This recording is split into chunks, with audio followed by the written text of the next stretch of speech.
எல்லோருக்கும் வணக்கம். இப்படி கேஷுவலாக வேலை செஞ்சுக்கிட்டு இருக்கும்போது பசங்க சொன்னாங்க கடாய் மஷ்ரூம் சாப்பிட்டு ரொம்ப நாள் ஆச்சு, இப்போ மழைக்காலம் வேற, கார சாரமாக செஞ்சு கொடுங்களேன் அப்படின்னு கேட்டுக்கிட்டதில் கடாய் மஷ்ரூம் செய்யலான்னு முடிவு பண்ணேன்.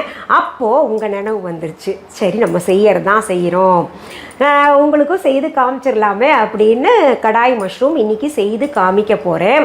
முதல்ல அதற்கு தேவையான பொருள்கள் என்னென்ன அப்படின்றத பார்த்துடலாம். கடாய் மஷ்ரூமுக்கு தேவையான பொருள்களில் முதன்மையானது காளான், மஷ்ரூம்னு ஆங்கிலத்தில் சொல்லுவோம். அது மேலே ரவுண்டாக இருக்கும், அது 200 கிராம் எடுத்துக்கோங்க. அதற்கடுத்தது குடமிளகாய் 2 எடுத்துக்கோங்க, அது ஸ்லைஸ் பண்ணி வச்சுக்கோங்க நல்லா. அடுத்தது 1 டேபிள் ஸ்பூன் கரம் மசாலா.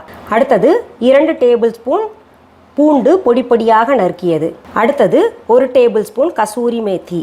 அடுத்து பொடியாக நறுக்கிய இஞ்சி துண்டுகள் 1 டேபிள் ஸ்பூன். அடுத்து பொடியாக நறுக்கிய தக்காளி 2, பெருசாக 2 எடுத்துக்கோங்க, சின்னதாக இருந்துச்சுன்னா 3 எடுத்துக்கோங்க.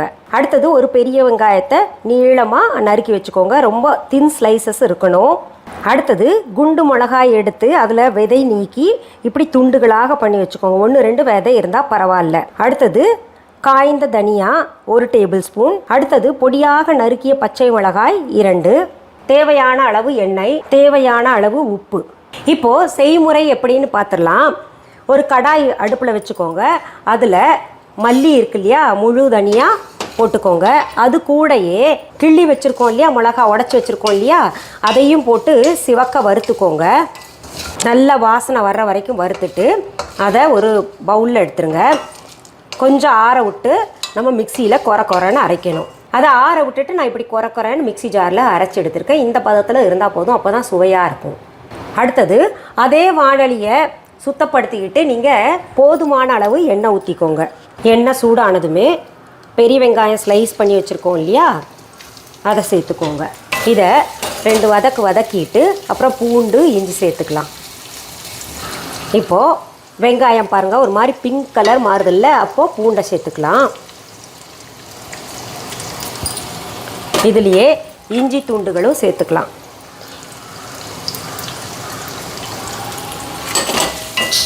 இதையும் திரும்ப நம்ம நல்லா பச்சை வாசனை போகிற வரைக்கும் வதக்கணும். பச்சை வாசனை போயிடுச்சு, நிறம் மாறாமலும் இருக்கணும், அதை நம்ம பெரட்டி போடணும். அதில் இப்போது நம்ம பச்சை மிளகாயை சேர்த்துக்கலாம். அடுத்தது இந்த குடமிளகாய் நம்ம ஸ்லைஸ் பண்ணி வச்சுருக்கோம் இல்லையா, அதையும் சேர்த்துக்கலாம். உங்களுக்கெல்லாம் தெரியும், குடமிளகாய் நமக்கு கொஞ்சம் வதக்கினாலே நல்லா வெந்திருக்கும், அதனால் 2ஐயும் சேர்த்துக்கலாம். இப்போது தண்ணி எதுவும் சேர்க்காம இருக்கிற எண்ணெயிலேயே நம்ம பெரட்டி போட்டோம்னா அது வெந்துடும். இப்போது குடமிளகாய் பாருங்கள் கொஞ்சம் வதங்கிடுச்சு. இப்போது கொஞ்சம் உப்பு நம்ம சேர்த்துக்கலாம். தக்காளி நறுக்கி வச்சுருக்கோம் இல்லையா பொடி பொடியாக, அதை சேர்த்துக்கலாம். இப்போ இந்த தக்காளியும் குடமிளகாயும் சேர்ந்து நல்லா பாருங்கள் வெந்து போயிடும்.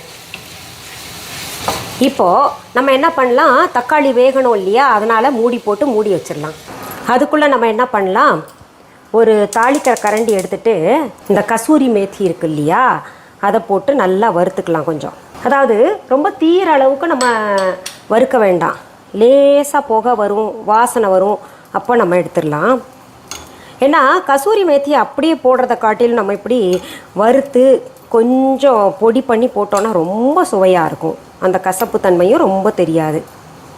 பாருங்கள் இலை நல்லா கிறிஸ்பி ஆயிடுச்சு, நல்லா புகை வரும்னு சொன்னேன் இல்லையா, வந்துக்கிட்டு இருக்கு பாருங்கள்.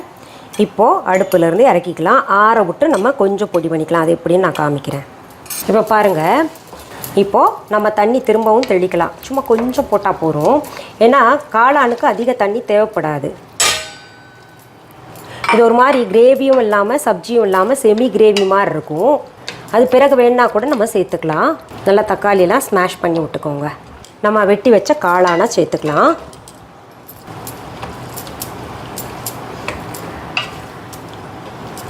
இப்போ நல்லா கலந்து இதை மூடி போட்டு திரும்ப இந்த காளான் வேகிறதுக்கு மூடி வச்சிடலாம். இப்போ காளான் கூட இருக்கிற மாதிரி தெரியும், இப்போ பாருங்கள் கொஞ்சம் சுருங்கி போயிட்டு சரியாக இருக்கும், கிரேவியெல்லாம் பதத்தில் கூடி வரும். நம்ம மசாலாலாம் பிறகு சேர்த்துக்கலாம். இப்போது நம்ம வெந்துருச்சான்னு பார்ப்போம். இதை பாருங்கள் வெந்து நல்லா ஜூஸ் விட்டுருக்கு. இந்த காளானுக்கே என்ன ஒரு தன்மை இருக்குன்னா, நம்ம கொஞ்சம் தண்ணி தெளித்தாலே போதும், நல்லா அதுவே இன்னும் கொஞ்சம் தண்ணி விடும். பாருங்கள் 5 நிமிஷத்துலேயே நல்லா சுருங்கிருச்சு. கிட்டத்தட்ட 3 to 5 நிமிஷம் தான் எடுக்கும், நல்லா வெந்துடும். இன்னும் கொஞ்சம் வேகணும். நம்ம என்ன பண்ணலாம், இப்போது பவுடர் சேர்த்துக்கலாம். அரைச்சி வச்சுருக்கோம் இல்லையா மசாலா பவுடர், இந்த தனியாவும் மிளகாயும், அதை சேர்த்துக்கலாம். நல்லா கலர் வந்துருச்சு பார்த்தீங்களா. நீங்கள் ஹோட்டல்லலாம் சாப்பிடுவோம் இல்லையா, அதே நிறம் வந்துருச்சு. இது ஈஸி அண்ட் டேஸ்ட்டாகவும் இருக்கும். திரும்பவும் நம்ம மூடி போட்டு மூடி வச்சிடலாம். இன்னும் கொஞ்சம் வேகணும், இந்த மசாலாலாம் சாரணும். 2 நிமிஷம் ஆயிடுச்சு. இப்போ திறந்து பார்க்கலாம் பாருங்கள். ஆஹா, ஜம்முன்னு இருக்குது. ரொம்ப பதத்தில் வந்துக்கிட்டு இருக்கு. இப்போ நம்ம என்ன பண்ணலாம், அடுப்பை சிம் பண்ணிவிட்டு கரம் மசாலா கொஞ்சம் ஆட் பண்ணிக்கலாம். வாசனைக்கு அது போடணும்ல. இதில் நான் கொத்தமல்லி தழை உங்களுக்கு சொல்லியிருக்க மாட்டேன். அது ஏன்னா ஆப்ஷன்ற காரணத்தினால கொத்தமல்லி தழை இன்க்ரீடியன்ஸில் சேர்த்துருக்க மாட்டேன். வேணும்னா சேர்த்துக்கோங்க. எனக்கு பொதுவாகவே எல்லாத்துலேயுமே கொத்தமல்லி தழை போட்டால் ரொம்ப பிடிக்கும், அதனால் நான் சேர்த்துருக்கேன். இப்போது கரம் மசாலா அடுத்தது ஆட் பண்ண போகிறேன். இப்போ நம்ம சேர்க்க வேண்டியது கசூரி மேத்தி. இது பாருங்கள், நம்ம வறுத்து வச்சுருக்கோம் இல்லையா, அது நல்லா இப்படி நல்லா சடன்னு உடையுது பார்த்தீங்களா இலை. அந்த பதத்தில் நம்ம செஞ்சு இது சேர்த்துக்கணும். நல்லா பொடியாக்கி சேர்த்துக்கோங்க. இங்கே பாருங்கள், நம்ம சுலபமான சுவையான கடாய் மஷ்ரூம் ரெடி. சூப்பராக இருக்கும். மனமே அப்படியே இப்போவே சாப்பிடு அப்படின்ற மாதிரி இருக்குது. அதனால் நீங்கள் இது செஞ்சு சாப்பிட்டு பாருங்கள், ரொம்ப டேஸ்ட்டாக இருக்கும். இறக்கி இப்படி பவுலில் வச்சது தாங்க, அதுக்குள்ளே எனக்கு உனக்குன்னு சொல்லிட்டு எடுத்து சாப்பிட்டாங்க பசங்க. கொஞ்சம் இருக்குது. நீங்கள் என்ன பண்ணுங்கள், நான் சொன்ன மாதிரி செஞ்சு சாப்பிட்டு கமெண்ட் பாக்ஸில் எப்படி இருந்ததுன்னு கமெண்ட் பண்ணுங்கள். சரி, நான் இப்போ சாப்பிட்டு பார்த்துட்டு எப்படி இருக்குன்னு சொல்கிறேன்.